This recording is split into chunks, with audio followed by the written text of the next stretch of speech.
Hello everyone, and welcome back to the Pirate Droid, or Sky Pirate Droid, and welcome back to Agrarian Skies 2. So our next quest is to make some golems and to make some hopper-hocks, so that I can get some automated harvesting going.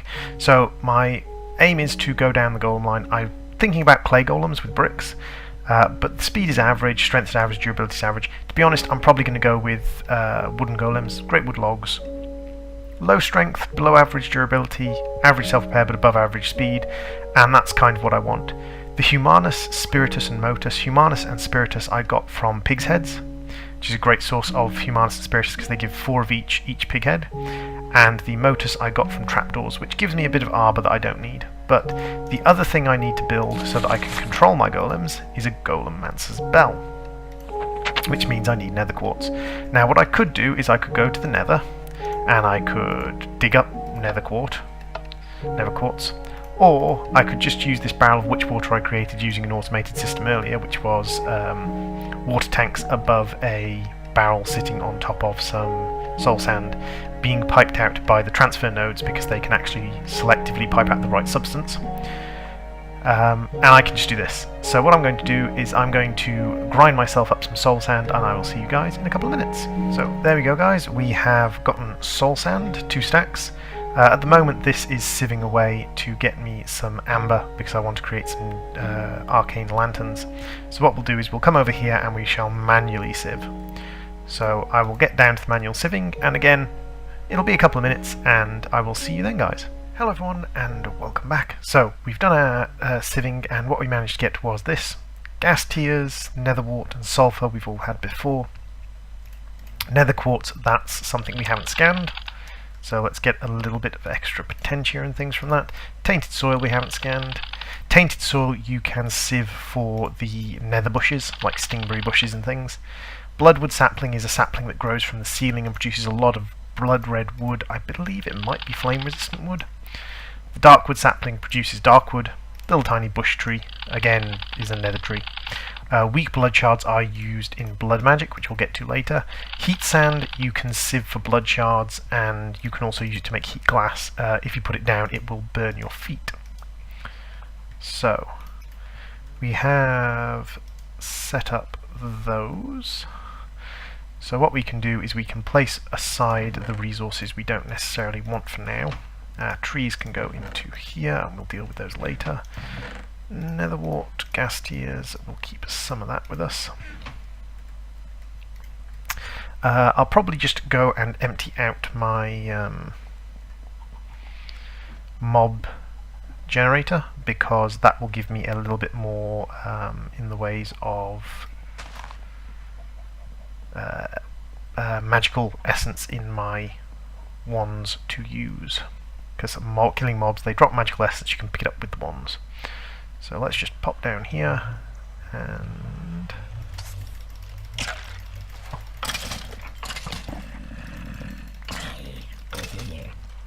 what kind of enderman are you? There is a kind of enderman in this mob pack called Mighty Endermen. They're part of one of the mob mods, and they can do a lot of damage very quickly. This appears to just be a normal enderman. There we go.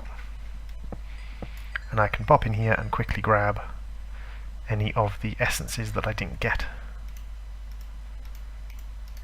through normal pickups. So let's head back to my thaumaturgy tower, and we will start on golem crafting. So the first thing we need to do is we need a golem bell. Oh yeah, that's a random waypoint that I created while sieving, just pressing buttons while sieving. Okay, so how do we create golems? The first thing we need to do is we need to create a Golemmancer's Bell for control. So you simply right click on a golem, select it. Once it's done, a glowing gear-like circle will appear indicating golem's home location and side it's attached to. Now be able to right click anywhere in the world to link golems to blocks, locations, inventories it may interact with. Clicking on the same location, either unmark it or cycle through different colours, for the golem is able to interact with different coloured markers. Shift right click on a marker's location will clear it. Left click the golem, picks it up, and all its upgrades. Shift left clicking picks up the golem but removes the core and attached upgrades. So what we need is the harvest core, a golem, and a golemancer spell. So golemancer spell is easy. We need 4 nether quartz and a stick and a little bit of ordo. So we have some wood which we can use to make some sticks, and we just need 4 nether quartz, and switch over to this, and we have plenty of ordo in my iron cap wand for that task. The next thing we need to do is we need to create the harvest core. No we don't, we need to create a blank core. A blank core is 4 bricks and some night ore, and to create night ore we need to throw glowstone in with ignis, lux and potentia. So what I'll do is I will make some bricks, and I will get together some ignis, some lux and some potentia to throw in, and I will see you once everything's set up. Welcome back. So we've got things set up. So we have glowstone, we have bricks, we have seeds, which we'll need in a second for making the harvest core, and we also have 3 vials of potentia, 3 vials of ignis, and 3 vials of lux. And the way you get vials of these, and this is the cleanest way to do Thorncraft, because what Thorncraft happens is, if you do Thorncraft in a dirty way, you get something called flux and something called warp, and these 2 things have negative effects on the world around you and on you. So to get these clean essentia, what you do is you pop items into here, they get cooked up, and the cooked up elements get slowly transferred into this stack of alembics, and you can then pull them out with vials 8 at a time. Or you can crystallize them into solids, or you can use jars like these, warded jars, to pull them out straight into a warded jar as well. So first things first, we need to create some night ore. So we've got our crucible, and the reason we want 3 of each is because it takes 3 to create 1 night ore. And we don't want to leave any essence left over in here, because that has a risk of producing flux and warp. So what we want to do is we want to do it in multiples of 3.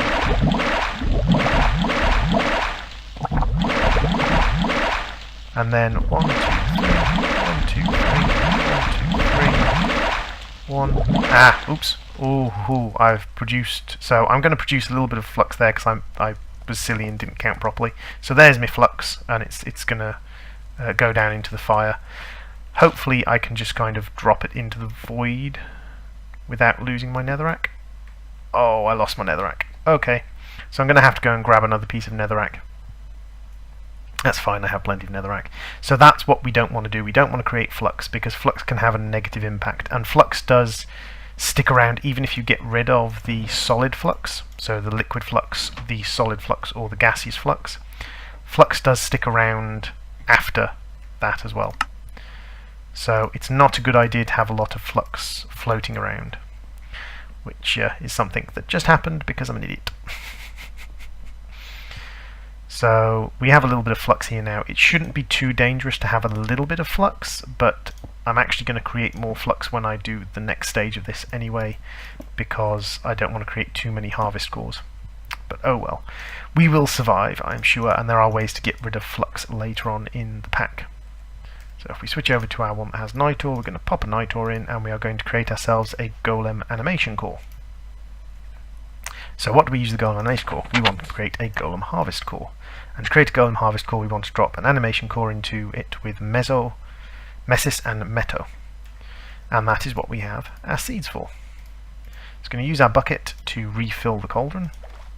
We're going to pop in 1, 2 seeds. It's not boiling yet. You have to wait for it to boil up. There we go, it's boiling now. And this is going to create a little bit of excess essence as well. But that's fine. A little bit of excess essence we're going to have to put up with for now. And the final thing we want to do is we want to create our golem. So we're going to create a wooden golem. We need 4 Humanus, 4 Spiritus, and 4 Motus. But what we're going to do is we're going to do it in multiples of 8. So we're going to do 8 Motus, 8 Spiritus, and 8 Humanus. And we got these from pig heads. And then we're going to create 2 wooden golems, so we need 2 oak. Probably best if we reset the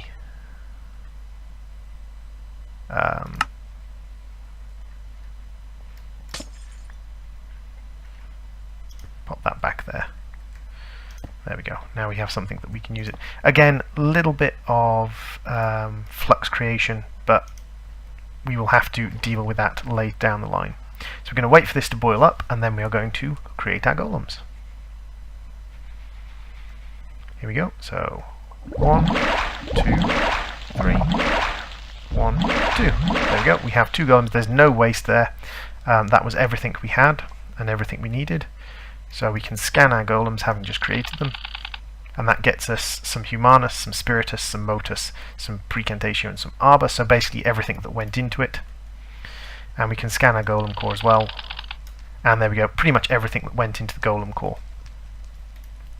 We can also scan, actually, the Nitor.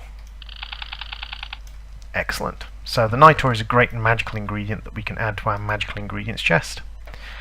And now we can go and see how our golem gets on. So here we go. We are going to pop our golem down pretty much directly in the center, like so.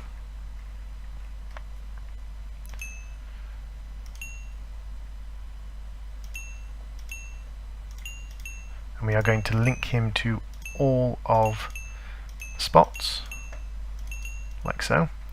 We can then give him a harvest core, and he should set about harvesting all of the crops for us. Just like that. So now he will perpetually be harvesting crops. Whenever they get to high enough level that they can be harvested, he will run around harvesting the crops for us. So he is an efficient little crop harvester. The thing we have to do now is we have to go, right, well, now we have crop harvesting, what are we going to do with our crop harvesting? And what we can do is we can actually pop the one in the center back now, and we can attach him to that as well. So, bonk, there we go. And this is kind of complicated looking, but basically this is just everywhere he's attached to in his home. There we go. So there's our little harvest golem harvesting away quite happily. So now we need a way to automatically collect those crops, and what we're going to use for that is we're going to use a little bit of Botania called a hopperhock. And what a hopperhock is a plant that will suck in items left on the ground. They're great for manual mob farms, they're great for spike farms, spike mob farms, they are excellent for breeding farms, and they are excellent for harvest golem collections. So we should have everything we need. So what do we need for a hopperhock? It is under functional flora, and it is hopperhock. So to make hopperhock we need an air rune, redstone, grey and light grey, normal and mana petals. So we have an air rune here, and this is how you make an air rune. It is carpet, feather, string and 3 mana steel onto your arcane altar. We have redstone root, which is grass and redstone, and we have 2 light grey, 2 grey. We need to create 1 mana one of each of these. So we can just head on up to our mana pools, which should be reasonably full because they've been ticking away nicely. 1, 1. Excellent. And from here we just do what we always do when creating a flower, which is petal, petal, petal. Oop, why did I throw the wand? Come back, wand. Redstone root, air rune, and a seed, which we should have. Yep, we have plenty of seed. And this will create us a hopperhock. Now there is a quest to create 2 hopperhocks, which is down in Botania, Botanical Engineering. Oh no, create 1 hopperhock, and that gives us a second hopperhock. Excellent. And now I will show you just a very quick setup of a hopperhock. So if I head back over, so over here where our golem is happily sitting in the field waiting for something to harvest, and you'll notice that there'll never ever be anything needing harvesting over here anymore because our golem will harvest everything. He does have a limited range, but that doesn't really matter. So what we're going to do is we're going to take a piece of dirt, we're going to raise up to here, we're going to pop a hopperhock down, and we are going to pick up the chest and move the chest over. Now this hopperhock won't be able to reach the entire of this field, because the Hopperhock has 6 range without mana. So 1, 2, 3, 4, 5, 6. So he'll be able to reach out to this part of the field. So when our golem kicks in and harvests this, which should be in a second, there we go. So I'm not going to pick that up, but you'll see it's disappeared off the floor immediately, and it has gone into this chest. So if I empty this chest out of wheat, you'll see that a few seconds time, when the golem picks up that these need harvesting, and he scans each of the blocks individually, so it takes a little while for him, and the more blocks he has, the longer it'll take, but eventually he'll start going round, and you'll see that very quickly they'll disappear off the floor, bomb, bomb, bomb, and they end up in this chest. So we have an automatic harvesting system. So what we can do with this is we can create automatic dirt, automatic food, and later on when we get things like redstodendron, we can create automatic ore and automatic redstone and all sorts of lovely things like that. So that's our golem harvesting system and our Hopperhocks. The other thing we can use Hopperhocks for, if we take one of these dirts and we create a chest out of wood, so we can set up dirt, a Hopperhock, and a chest, and then when I kill these guys,